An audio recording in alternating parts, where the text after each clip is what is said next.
So what's up guys, and welcome back sa ating channel. No? So for today's video guys, ay share natin guys kung paano magkabit ng bagong voice coil sa ating speaker. Ayan. So itong tips na to guys, para po ito sa mga baguhan, yung gustong mag DIY lang or yung sila na mismo yung gagawa kasi gusto nila makatipid, no? Yan. For example guys, meron tayong speaker na sira yung voice coil or sunog. Yan. So yung magandang tips dyan is pwede tayo bibili ng replacement ng bagong voice coil sa online. Marami sa Shopee. Sukatin nyo lang guys yung original, tulad nito, yung original na voice coil. Yan. Yung pagsukat nito is cm, yung mm pala guys, yung gagamitin yung pagsukat. Ayan. So kung ano yung sukat ng original na voice coil is yun din yung ipapalit natin. So yun yung ating o-orderin sa online. Ayan. So kapag meron na guys yung bago, tulad ito yung replacement na nabili natin sa online. Ayan. So kailangan same sila ng sukat para magkasya dito sa butas. Yan. So, itong video na to guys, ituturo natin step by step, no? Para makatipid tayo na hindi na kailangan magpagawa sa mga tech.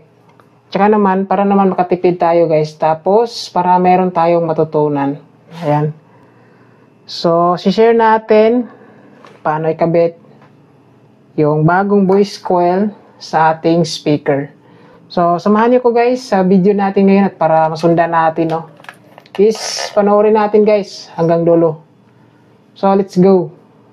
So, ito guys, bago natin simulan, papakita muna natin itong klase na speaker yung gagawin natin. Bali, itong speaker na to guys ay dinala po dito ni Bossing, yung ating isa ding follower sa Facebook.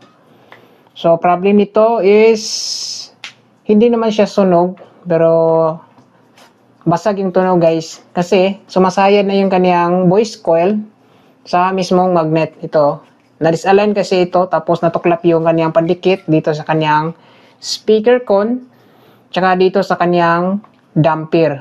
Kaya yung formation ng voice coil dito sa loob is hindi na pantay, bali tabingi.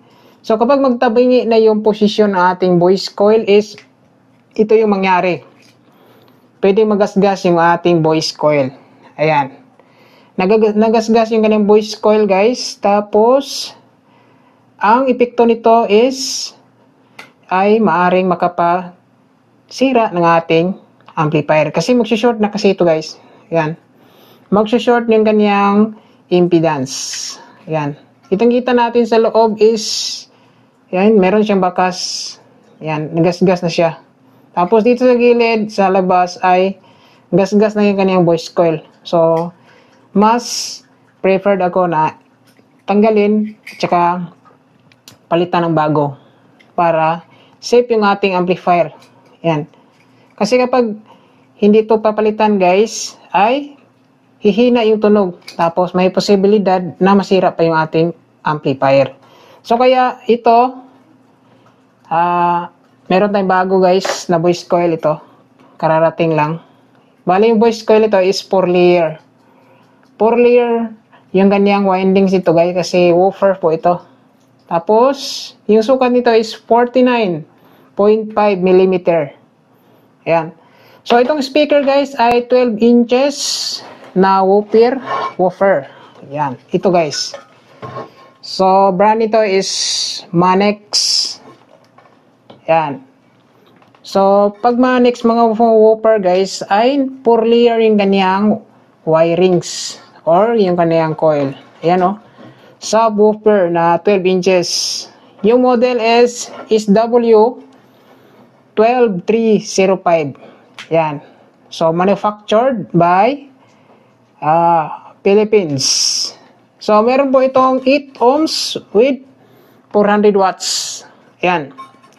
So, kadalasan sa mga 400 watts ngayon is 2 layer lang na kaniyang windings. Pero dito sa Manex, maganda siya kasi 4 layer. So, kaya siya malakas. Yan. So, ito guys, itong ipapalit natin dito sa ating speaker. So, step 1, yung gagawin natin guys, kapag nabaklas na yung kanyang original na voice coil, kailangan malinis na to dito. Yan. Malinis na itong butas na to guys. Kung maaari, kung meron kang air compressor, is gamitan mo para matanggal yung mga dumi sa loob. Kung walang air compressor, gamit ka ng masking tape. Ipasok mo, iikot-ikot. Gamit ka lang ng braha. Yan. So, dito guys, tinanggal ko na yung ganyang speaker con para madali na tayo. So, yung gagamitin natin dito na pandikit is epoxy. Epoxy plus 5 na all-purpose. Ayan. Pwede rin epoxy clear. So, ito, yung una natin gagawin is ipasok natin to. Ayan, sa butas. So, kailangan magbabounce po siya. Kung hindi magbabounce guys, ibig sabihin hindi compatible yung voice coil sa speaker. So, maaaring oversize or malaki yung kaniyang diameter. So, mas mainam guys yung compatible talaga para maganda yung output.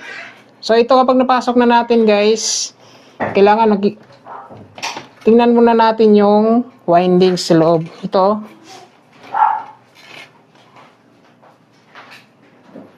Papakita natin yung windings. Ito. Itong windings na to guys, iangat niyo konti. Yan. Ito. Kita natin para kita nyo guys. Ito.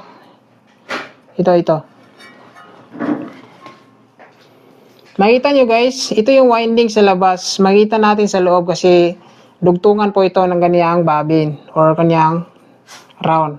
So, kailangan makita natin to guys, itong coil niya sa labas. Iangat lang natin ng konti guys. Hindi natin ibaon lahat. Yan. Mga 2 mm yung angat. Yan. So, makikita natin to. Ito yung voice coil. Huwag nyo ibaon. Yan. Kapag nakabaon, nakaganito siya. Hindi makita yung kanyang coil. So, angat yung konti, mga 2 mm. Yan. Yan yung diskarte ko guys. Pag magkabit ng bagong voice coil. Yan. Maliit man o malaki, ito yung diskarte natin. Yan. Makikita naman natin yung voice coil. Angat konti. 2 mm. Huwag ibaon. Yan. Yan Tapos, kukuha tayo ng braha. Ito yung gagamitin natin guys, braha. Yan. Mag-cut lang kayo mga braha. Maliit. Kasi maliit lang ganyang coil. So, wag natin takpan yung palatandaan natin. Kasi yan yung guide natin guys. Tapos ito, yung kanyang coil, kailangan nakatapat po ito sa kanyang terminal. Huwag nyo ganito. Huwag nyo ganito. Example, dito yung kanyang wiring natin, voice coil, yung dulo. Tapos nandito yung kanyang terminal. So, hindi siya pwede. Kailangan ikutin natin yan. Kailangan naka-point yung terminal. Tsaka yung ating dulo ng voice coil. Yan Kailangan pag ganun siya guys. Yan, naka-center sila. So, itong gamit itong braha guys ay pasok lang natin yan. Ang purpose nito is para ma-center yung coil. Hindi siya disalign. Yan.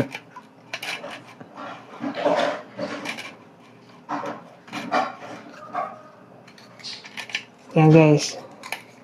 Pasok natin yung braha. Yan.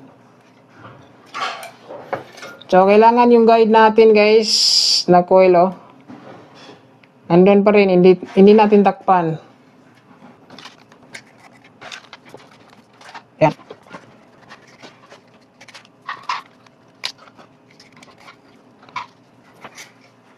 So, pasok natin yung braha guys.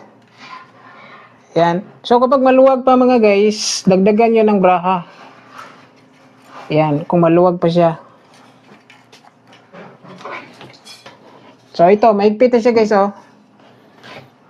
Mahigpit na siya. So, pwede na to lagyan ng pandikit. Ayan. Tapos ito, kailangan nakatapat po ito sa terminal. Ayan. So ito guys, oh, yung voice coil. Makita natin, nakaangat po siya. Ito, yung voice coil natin nakaangat 2 mm. Huwag ibaon. So, yung gagamitin natin na pandikit guys, ito. Epoxy plus 5, epoxy clear. 5 minutes. So, maghalo lang tayo ng konti guys. Huwag damihan kasi madali matuyo. Maghalo lang yun ng konti guys. Tapos, i-apply natin dito. Yan, so maghalo muna tayo.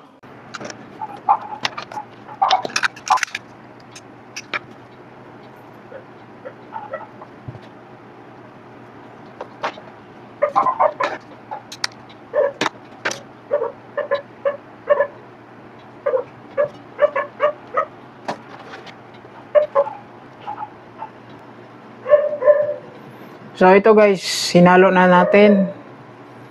Yan, so maliit lang muna yung ihalo natin guys. Dahil madali po ito matuyo, baka maabutan kayo sa tigas. So sayang, mahal pa naman yung mga epoxy ngayon. So kailangan tamang-tama lang. Yan, kasi first coat pa naman to. Pero merong paglagay ng pandikit. So ito, na-mix na natin. Pwede na natin to ilagay sa speaker. So papakita natin.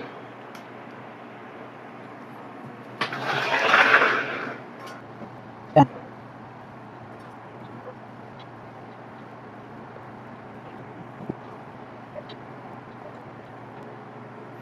Mas maganda kasi guys, nakatanggal yung kanyang speaker con para yung pandikit talaga sa paglagay ng pandikit natin dito sa damper is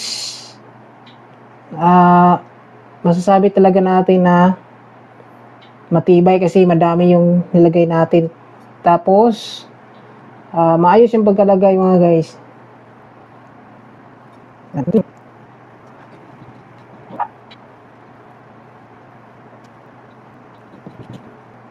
Yan. So, kung maubos na yung tinimpla natin, magtimpla naman ulit tayo. Yan, no? So, kalahati na yung nalagyan natin na pandikit. So, ito, ubos na. Magtimpla muna ako, guys.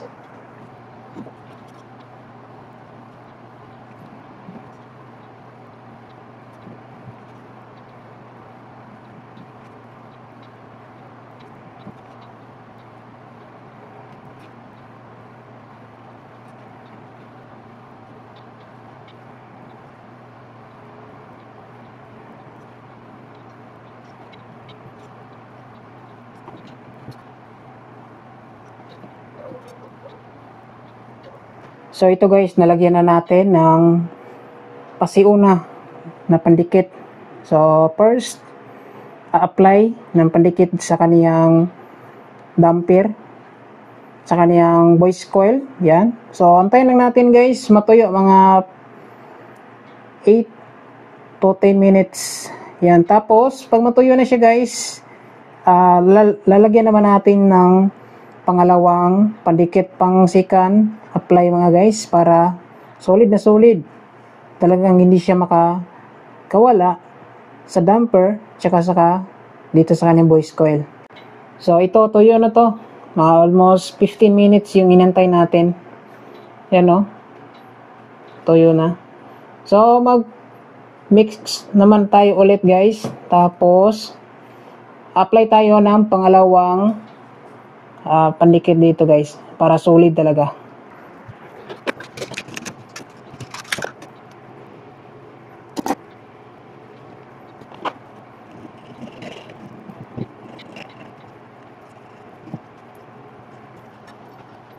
So pangalawang apply na to guys dito sa damper.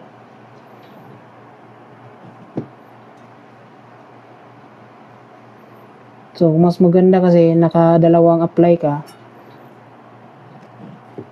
para tatagal talaga yung dikit. Lalong-lalo na sa buffer to. So, palaging nakabounce yung damper nito. So, kailangan kapit na kapit po siya.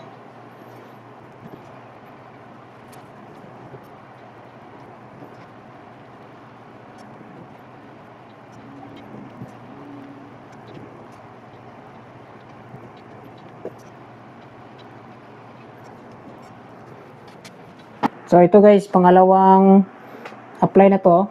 So, makapala po siya. So, antay lang natin natuyo guys. Tapos, sunod na natin yung ganiyang pinaka speaker cone. So, ito guys, natuyo na yung pangalawang apply natin na pandikit. So, sunod natin guys ay kakabit na natin yung ating speaker cone. Ayan. So, technique dito guys, lagyan muna natin ng rugby. Yung kanyang pinaka basket. Ayan. Lagyan natin ng rugby dito guys. Tapos yung ilalim ng speaker cone is lagyan din natin ng rugby. Ayan. So, kailangan malinis din siya guys para didikit siya. So, ito linisan muna na natin. Tapos, lagyan ng rugby. Ayan. Pagkatapos lagyan ng rugby guys, patuyuin muna yung rugby. Mga around 5 minutes bago patong yung ating speaker cone para dikit na dikit po siya. Ayan. So, stay tuned mga guys.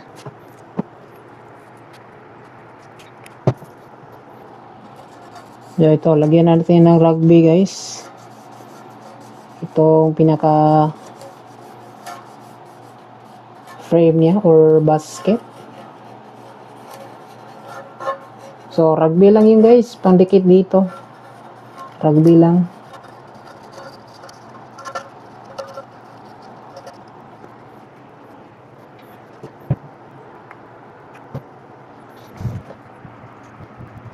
Sunod natin guys, itong ating speaker cone. Lagyan din natin ng rugby.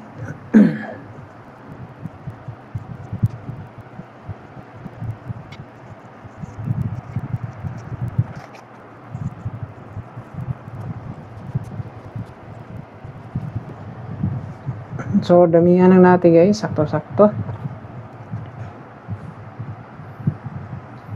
Yan. So, nalagyan na natin.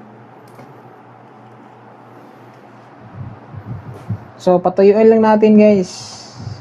Mga 5 minuto bago natin ikabit dito sa ating pinaka-speaker. So, ito guys. Natuyo na yung rugby natin. No? Yan.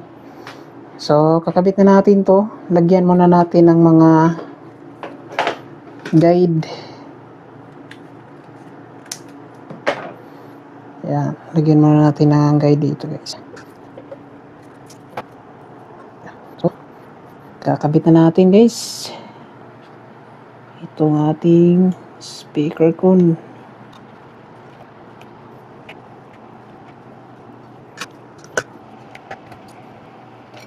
Push lang natin dito sa gitna.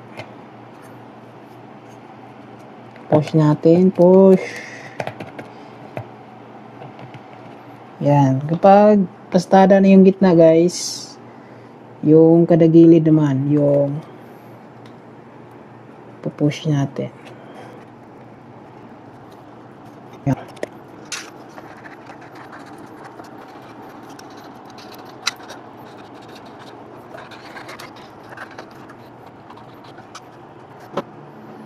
Guys, nakabit na natin yung speaker cone.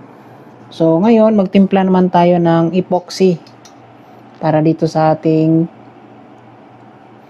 dito sa gitna guys, para malagyan natin ng epoxy. Malagyan natin ng pandikit.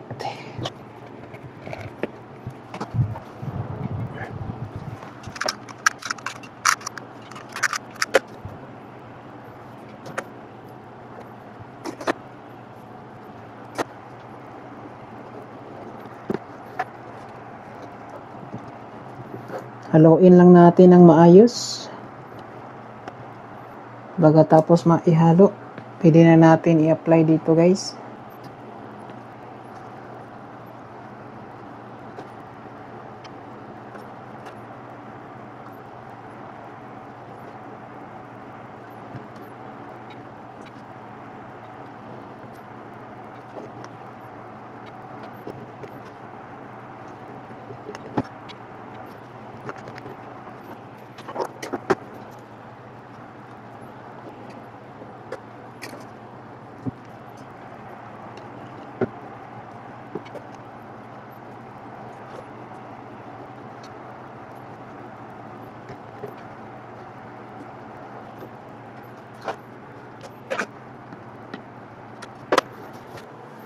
So, sunod guys, soldahin natin yung dulo ng speaker wire dito sa kaniyang connector guys.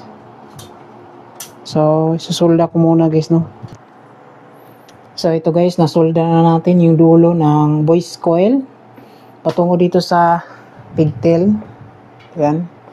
So, ngayon guys, lagyan natin ng epoxy sa taas, sa ilalim dito guys, lagyan din natin.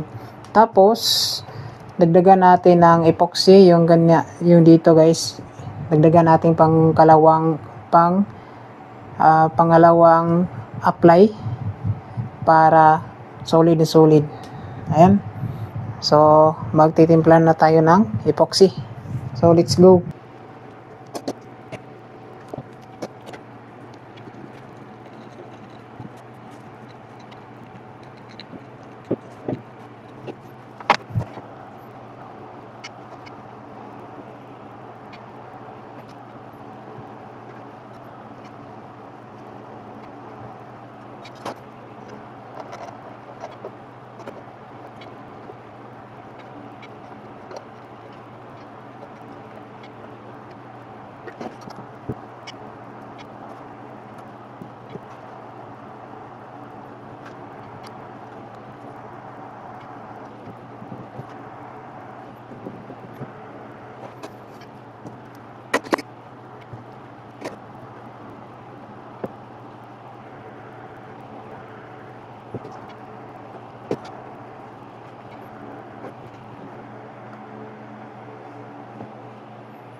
So ito guys, lagyan na natin.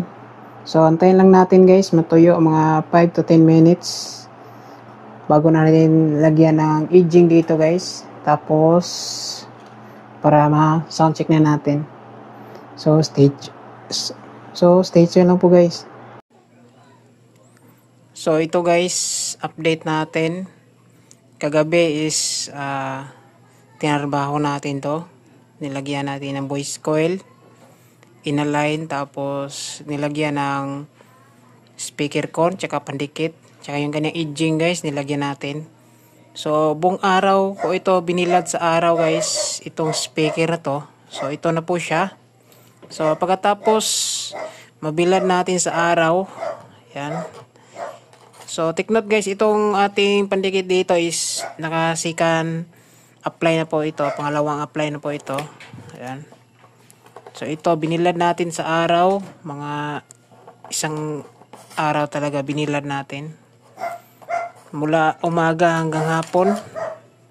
Ayan. So bago natin tinanggal yung kanyang braha, yung kanyang pang align. Ayan. So push natin. So walang sayad guys. So ngayon iti-testing natin bago natin takpan ang dust cap. Pag okay guys, sa pag-testing natin, pwede natin lagyan ng dust cap yung takip niya. Yan, so stay tuned, iti-testing muna natin saglit. So ito guys, testing natin. So goods po siya, walang sabit. Yan. Lakasin natin yung base.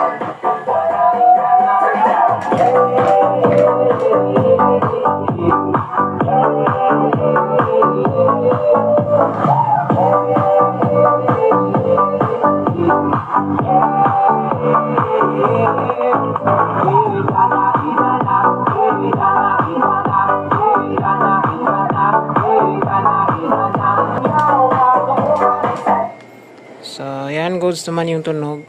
Walang problema, walang sayad. So, ibalik natin yung kanyang dust cap, guys. So, ito guys, nakabitan na natin ang dust cap. So, ito na po siya. Tumutunog na. Lakasan natin yung konti. Lalakas pa to guys pag meron ng box.